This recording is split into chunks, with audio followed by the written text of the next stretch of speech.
Hi, I'm Joe. And I'm Rob. And on July the 20th of this year, we started our journey along the entirety of the South West Coast Path.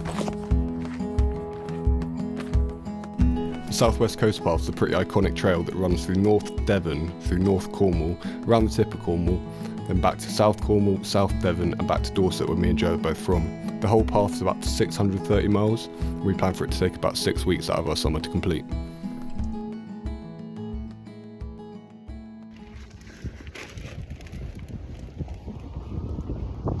And we're off! I still remember the first day leaving Minehead. I didn't really know what I got myself in for, and I didn't have a huge amount of faith in myself for completing the path, but I was keen to give it my best shot. Not bad. Piece of cake. Leaving Minehead, you almost immediately walk up these massive hills through the trees, and not being used to your packs, the temperature or walking in general really, it was quite a brutal start.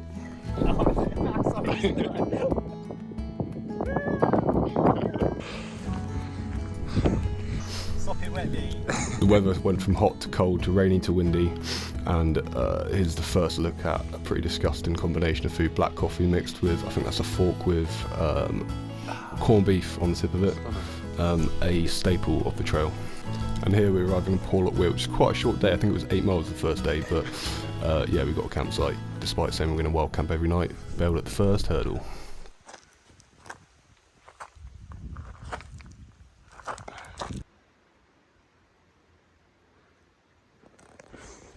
So yesterday we did Minehead to what's it called, Joe?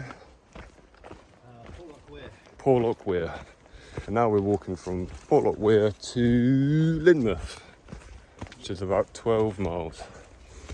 It's lovely so far. A bit up and downy. Joe's found a lovely staff, as you can see. With loads of shelter.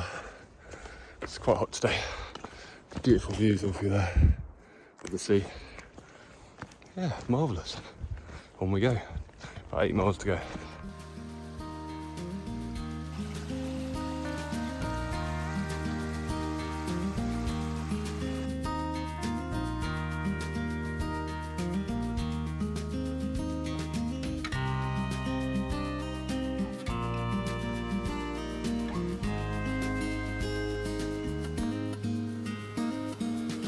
Within the first day of walking, we walked through so many different sort of environments. There was big rolling cliffs and trees and forests, and then big open landscapes, and it was constantly changing with every mile that we walked.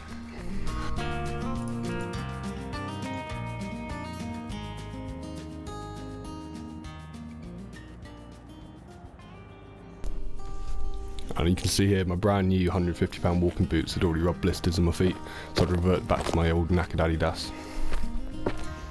Just been walking a very long way through nowhere, ran out of water and absolutely dying of thirst. Thought I was about to drop dead, and this is what we come across. How cool is that? This is an absolute godsend. We've got all sorts of soft drinks and water in here. Unbelievable. Good people in the world, aren't they? God bless.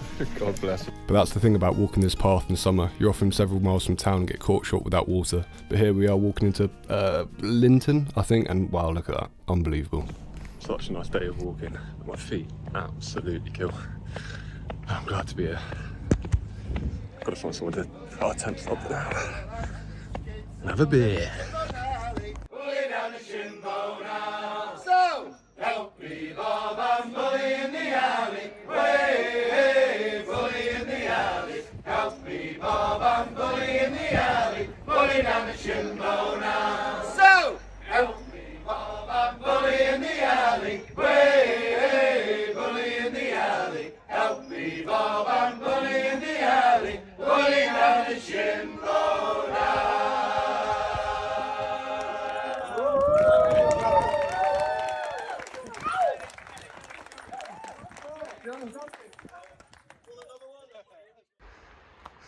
My first night wild camping. I think we found a pretty good spot.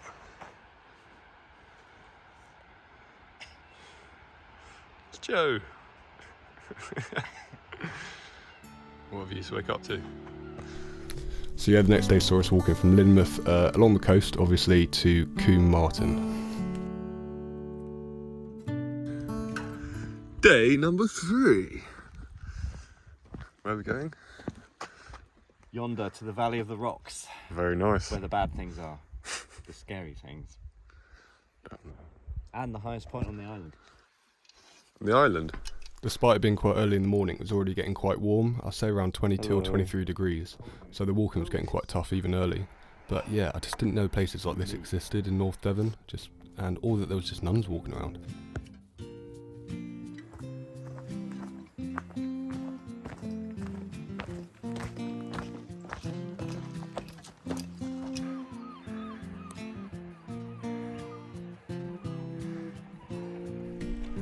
So we spent most of the day cutting in and out of these switchbacks, often a mile in and a mile out, going all the way back down to sea level, then back up again, this path that you can see at the top of the video. We covered hardly any miles along the actual path, but spent loads going in and out of these little nooks.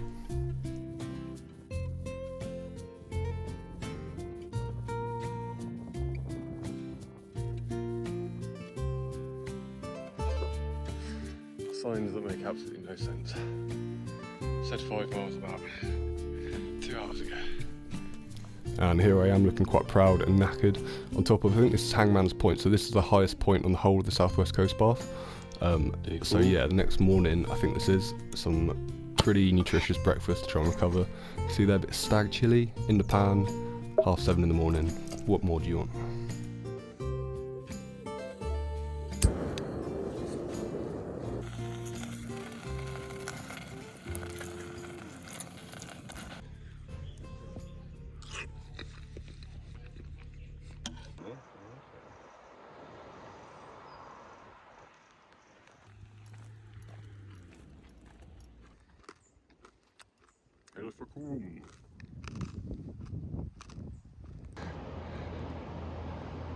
It was around here that the relentless heat turned into sheets and sheets of rain, and what turned into a pretty heavy storm that night, so we camped literally right on the edge of a cliff, which is quite stupid, I think.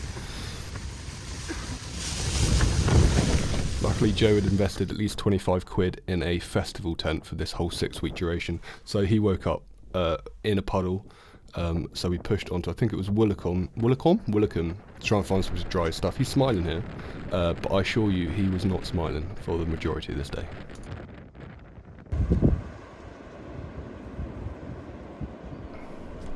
But towards the end of the day the sun did come out again, and these long sandy beaches and nice flat open areas were a nice change from the rolling cliffs we got used to the last few days. Day 6, and we got to Woolacombe last night. Just it down with rain, so we're going to try and head off to Croy today. All of Joe's stuff's got wet. Ooh, fuck. So I found something to try and dry it. We slept separately last night. He slept under the lifeguard thing, and I found a little spot up on the hill. I'm just meeting up with him again now, see how he's doing. Leaving Woolacombe with the stuff a little drier, we made the infamous task of walking up the Barnstable estuary, which is quite a few miles inland, to get to a bridge to cross over the estuary to then walk back out to the coast again. We did try crossing it. The guidebook said not to. We thought, oh, can't be that hard. It was quite hard, got quite wet, and then ended up reverting all the way back again, found the bridge, crossing over. It wasn't the most productive day in terms of miles along the coast, but it was necessary to get to where we're going next.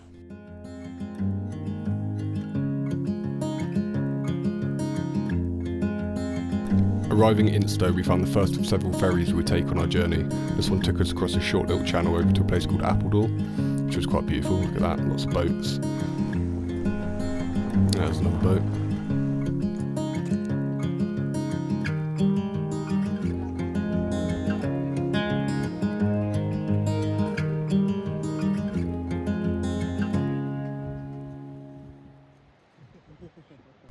We had a really early start, probably about 5:30 if not earlier, and it was absolutely freezing, but really keen to push on to Clovelly. 99 miles. Because that was our first 100 miles, or 99 miles. So there you go, 531 left to pull.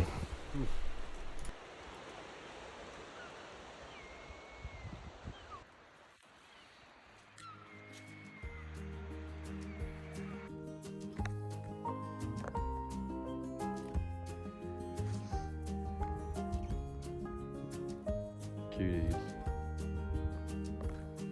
Got a very tough day today apparently. The hardest day of all, from Hartland Point up to Bude. And had a bit of a slow start this morning, which was nice. very, very close to running out of water last night, about 8 o'clock at night. And now we're open. Knocked on a farm door. Some lady, very nice lady who ran the East Titchbury B&B. She very, very kindly filled up all our water and let us camp in her field. So if you're passing through the area, go and stay at her B&B because it looked very, very nice. Anyway, we're just going to come up to the cafe here, have some breakfast. Lundy Island.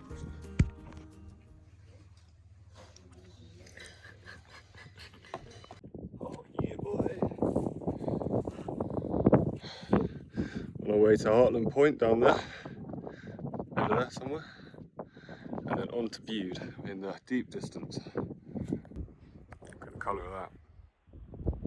Crystal clear. It would say we took our first dip in the sea for one or two reasons.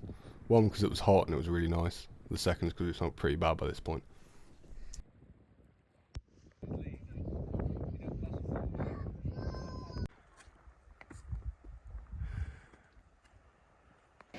So we've just been walking from Heartland Point to Lynmouth, which is rated in the book as severe. And we were thinking, this isn't hard walking. And then you suddenly get to bits like this, where it's very steep. And if you trip, you're kind of off the edge. Anyway. Cornwall. Where are we? So we're in Morwenstow for the night. And once again, we ran out of water. Did a few extra miles last night. So we came across this very nice pub called the Bush Inn, where we had a few drinks and replenished our water. Breakfast is of cake and biscuits and Mars bars. I'm going to finish in Bude today, get a new roll mat for myself and some new pants for Joe. So just doing this section from Heartland Point to Heartland Quay to Bude still. Had some tough old hills just there. So arriving in Bude, we're absolutely exhausted and really hungry. So we opted for a campsite to try and get a better night's sleep. We had these 2 packs of tortellini, some smoked cheese and some whiskey, and it was without doubt the best meal I've ever had in my entire life. I think it goes to show that sometimes the fancy stuff isn't required, and just having the basic stuff is what you need. This is the life, mate. This is Hakuna Matata right here. It is, isn't it? What more do you need? I'm like fully content right now. We got our food, we got our booze. Got a tent set up as well. And that brings us to the end of the first video I'm going to make in this series.